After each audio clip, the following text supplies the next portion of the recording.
South ఆఫ్రికాతో జరిగిన రెండో T20 మ్యాచ్లో 51 పరుగుల తేడాతో భారత్ ఓటమి పాలైంది.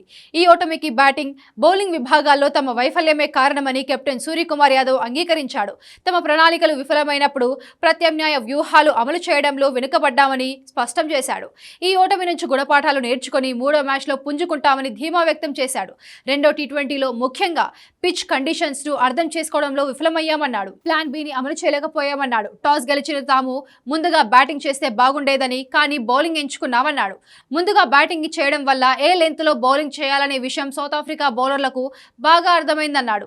శుభ్మన్ గిల్ తాను మెరుగైన ఆరంభాన్ని ఇవ్వాల్సి ఉంటే ఫలితం మరోలా ఉండేదన్నాడు. కానీ ఇద్దరం పరుగులు రాబట్టడంలో విఫలమయ్యామని, అభిషేక్ శర్మపై ఎప్పుడూ ఆధారపడలేమని చెప్పుకొచ్చాడు. అతను దూకుడుగా బ్యాటింగ్ చేస్తాడని, ఆ సమయంలో ఎప్పుడైనా విఫలం కావచ్చన్నాడు. తాను, గిల్ తరువాతి బ్యాటర్ల జట్టుకు సాధ్యమైనన్ని పరుగులు సాధించడంపై దృష్టి పెట్టాలని అభిప్రాయపడ్డాడు.